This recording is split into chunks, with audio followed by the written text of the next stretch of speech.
Hello,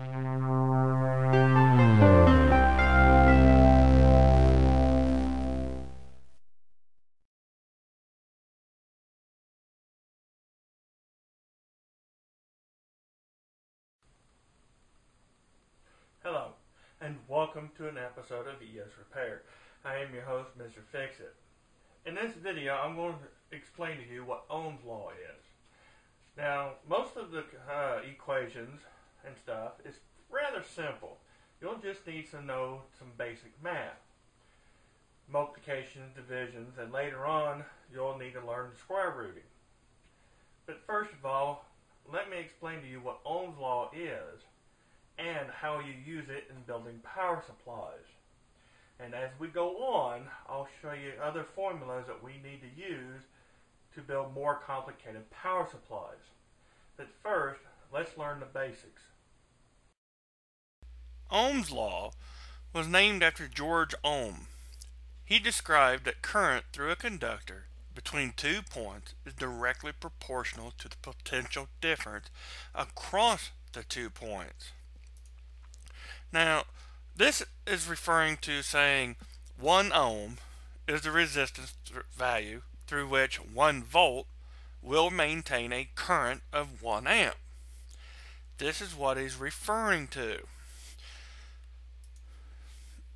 The voltage, current, resistance, and power is the most basic variables that we'll need to learn to build power supplies. The most basic.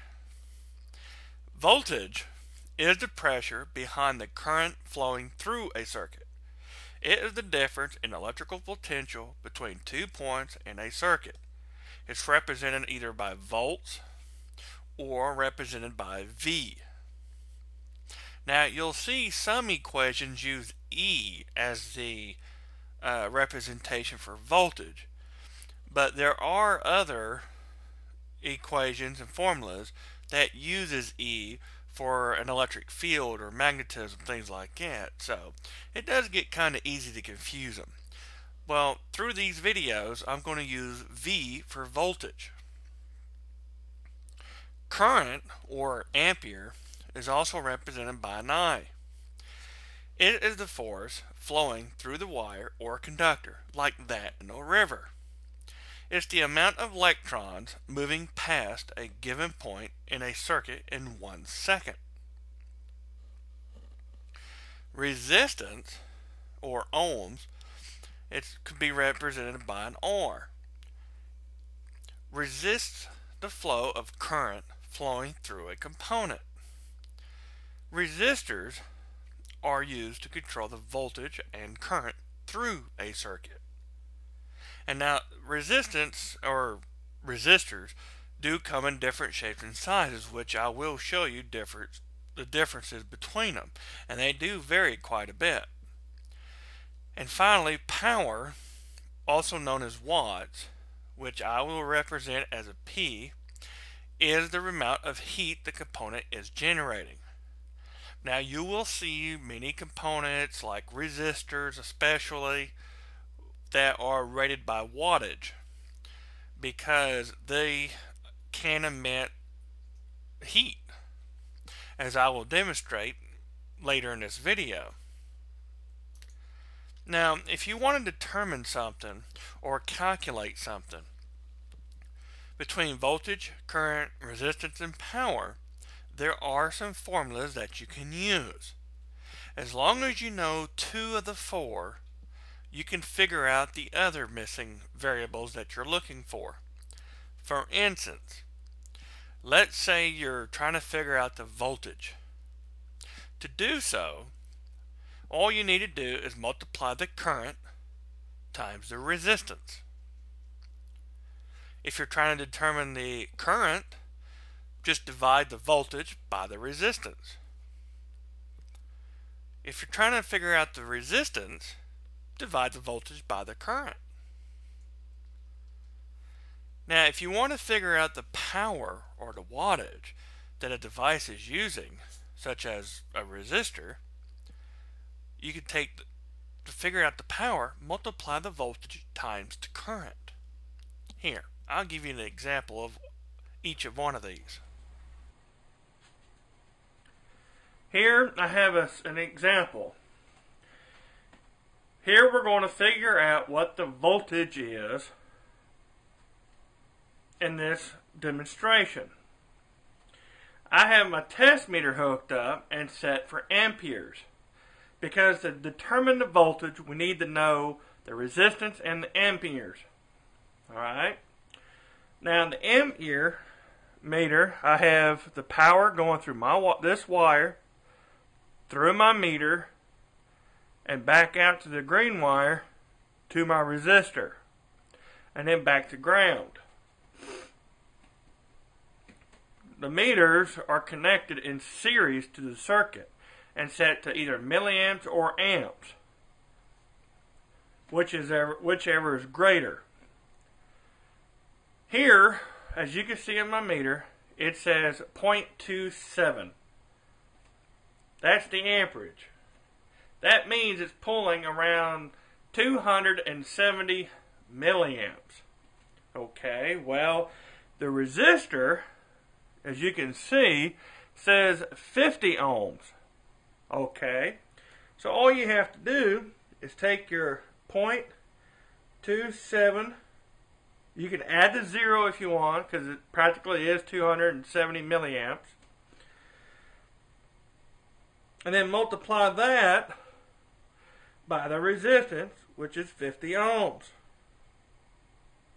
You get 13.5 volts. Now, the power supply unit says 13.8. But because the resistor is currently drawing current from the power supply, the voltage is normal to drop. Now in this demonstration, we'll have 13.8 volts and the resistor is 50 ohms. So how do you determine the amperes? Well, you take your 13.8 volts and divide that by your resistance, which is 50 ohms. That gives you 0.276 milliamps. Because keep in mind, 1,000 milliamps is 1 amp. So 276 milliamps is the same thing as 0.276. Now, if I turn on the meter, you'll see what the actual ampere is, which is 0.27. Now the resistor isn't exactly 50 ohms, because if you notice on there it says 10%, which I've explained the tolerance as to what these are. It just means that this resistor is stated to be 50 ohms, but it's actually within 10%. Which isn't really a big difference. I mean, the smaller the tolerance is on these resistors, the more accurate they are. But as an example, as you can see here, we're pulling 2.7 amps. Okay. Now, in this demonstration, we know the voltage is 13.8 volts, and we know the current, as you can see now, is 0.76. Well, how do you determine the resistance? No, it's not that big resistor next to my meter there. It's unhooked. No, I got something else hooked up. So how do you figure out the resistance? You take your voltage, divide that by the current. So it's 13.8 divided by 0.76. And this will give you the resistance of 18.15 ohms, which is very, very close. What I have done is hooked up a couple of speakers in series to one another to increase the resistance, which I will explain later in this video. Now the next thing you need to do is determine the wattage. How do you determine the wattage? Very easy. We know the voltage is 13.8 volts. We know the current is 0.76. You multiply them together to get 10.488. That means that these speakers are drawing almost 10.5 watts, which is safe for these speakers because these speakers are 14-watt speakers. And this is the basics. This is how you determine your voltage, your current, your resistance, or your power, as long as you know 2 of the 4 variables. Then you can figure out the other 2. And this is basically all there is to do to get you started. But let me show you some other ways that you can do, especially if you already know the power. You can still figure out the rest. Here's how. Now, if you know the power, then you can still use these formulas that I'm showing to figure out the other 3. For example, if you need to figure out the current, you can either divide the power by the voltage, or you can square root the power divided by the resistance. If you're trying to determine the volts, you can use either the power divided by the current, or the square root of power times the resistance. Now, if you're trying to figure out the resistance, you can use either voltage squared divided by the power, or you can use the power, or as I got here it's wattage, you can divide the wattage by the current squared. Now, these are the basic formulas that you can use to determine what components or your power supply is doing. You can figure out the voltage, you can figure out the current, the resistance, and the power. Now, in this part of this video, I'm going to demonstrate what you can do with resistors. Now, resistors aren't exactly what the resistance is stated. For example, this one here says they're 50 ohms. Well, if you were to measure it like this,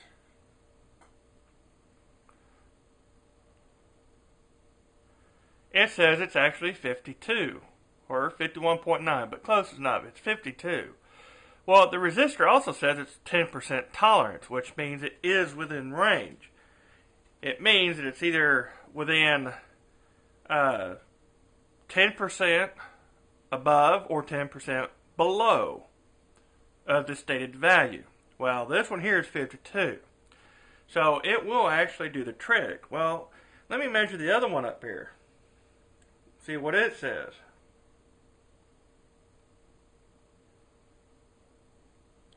This one says about 49.5, so it's very, very close. This one is more close to the stated resistance than the other one, the first one I tested.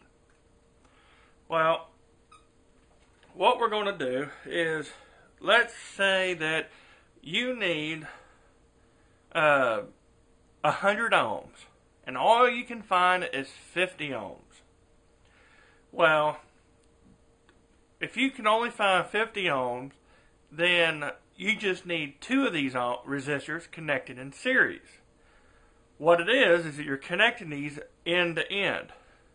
As you see on my board, I've got the power to going through here, through my resistor, back to the board, and you'll see this little junction I have, this little orange junction. Well, you can see that it's connected to my other resistor here in the same track. So it goes back through this resistor and then back out. This is known as a series connection. What will happen is the resistance will go up. In most cases, it will double. Now, whenever you add every resistor that you add into this series, one after the other, you increase that much resistance. Such as this. Let me show you.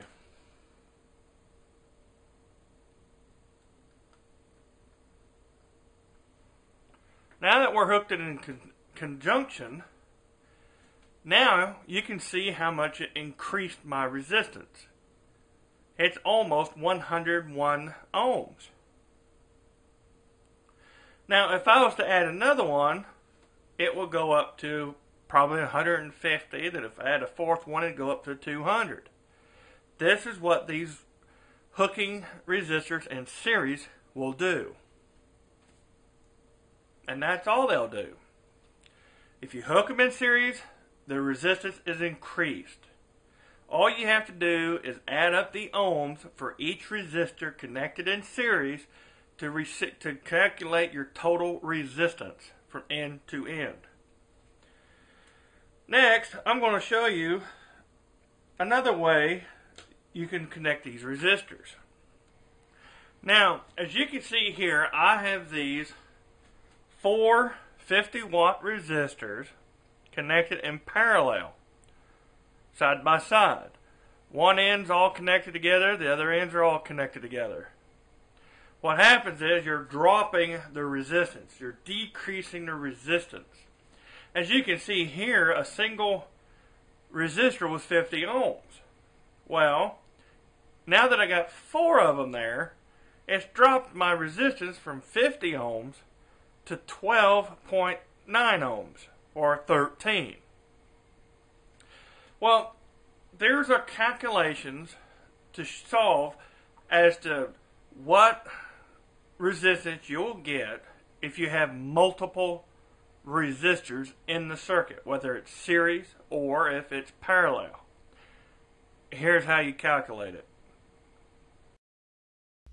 Here we have an equation, a very simple equation for resistors.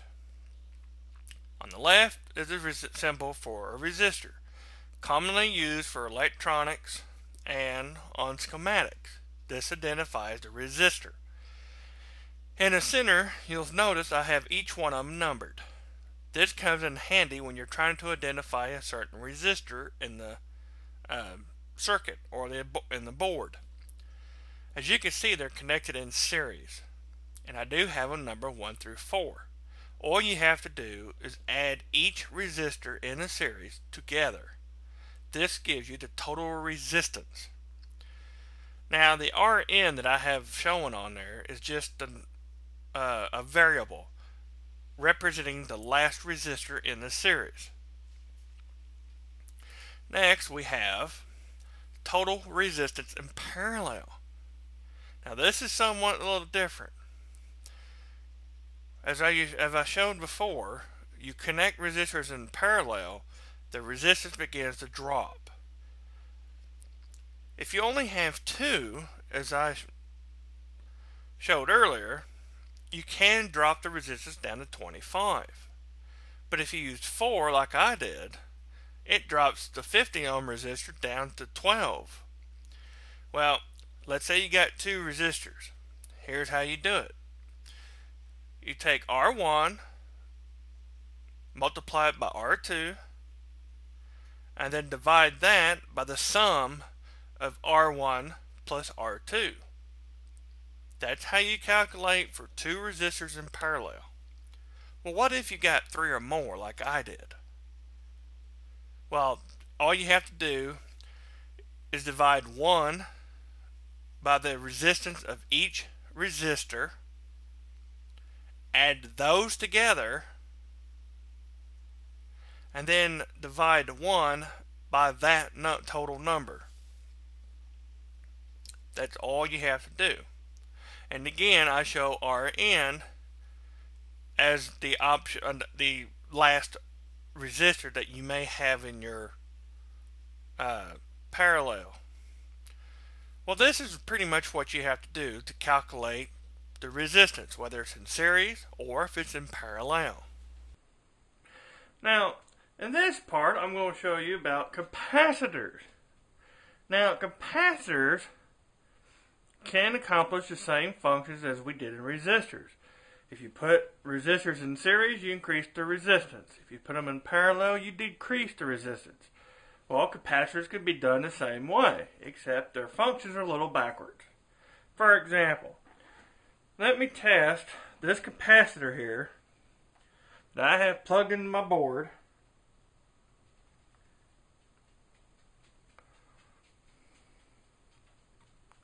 Now, when you're testing these capacitors, it takes a little bit because it has to charge the capacitor. Now, as you can see, it's showing that it's 22.47 microfarads, which is fairly close because the stated microfarads on this capacitor was 22. So as you can see, it's fairly close. Well, to increase capacitors or increase the capacitance of your power supply, you have to hook these in parallel. Now, note the black mark that's on the capacitor. That marks the negative side. That's where I got this little pin for. This side is the positive. That's where I got this pin. Now, to hook capacitors up parallel, all you do is connect all the positives together and all the negatives together. Then that way you increase capacitance, as I'll demonstrate. Here's one. Put that one in there. We'll put this one in there.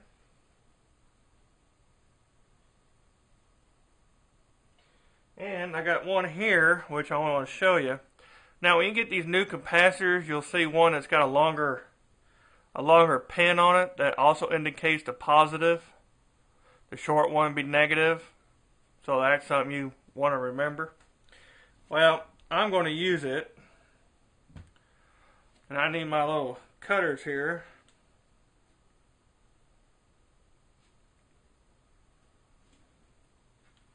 That way I can make them a little more even.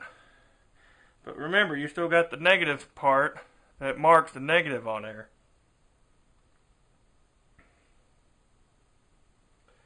Plug that into my board. And there you go. Now I've got 4 capacitors connected in parallel. This side over here is positive. This side over here is negative. They're all connected in parallel. So, what happens? When you increase these, and you connect them in parallel,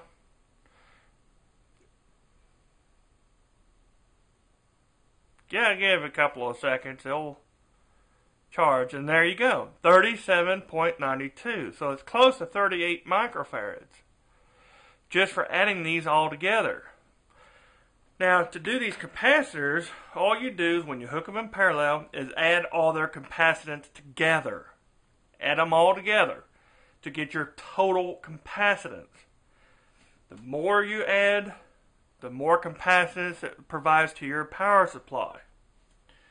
Well, capacitors are used for other things, such as timing circuits and stuff, where the microfarad on the resistor is crucial.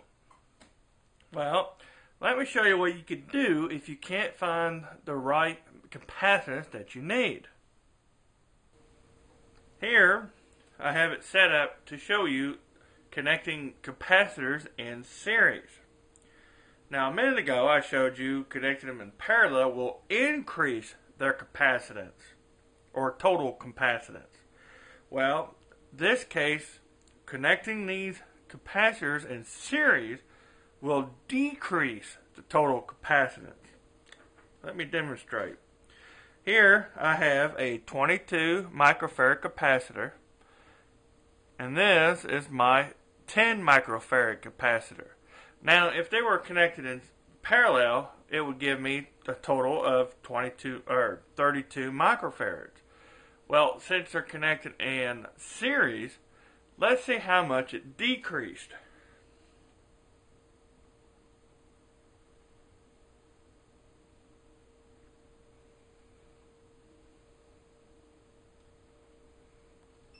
that on hold. As you can see now, my total capacitance went from 22 and 10 to being 32 microfarads down to just 8.83 microfarads. Practically 9 microfarads. Just because I hooked these in series. Now, here is some calculations that you can use to determine what your total capacitance would be by connecting capacitors in this manner. Here, we're going to calculate capacitance. Now, on the left is a symbol for capacitors. Now, note there are two different symbols.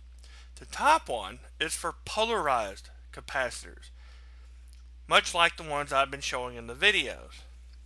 The polarized versions must be connected in the circuit board or in the circuit a certain way, as I have identified in this diagram.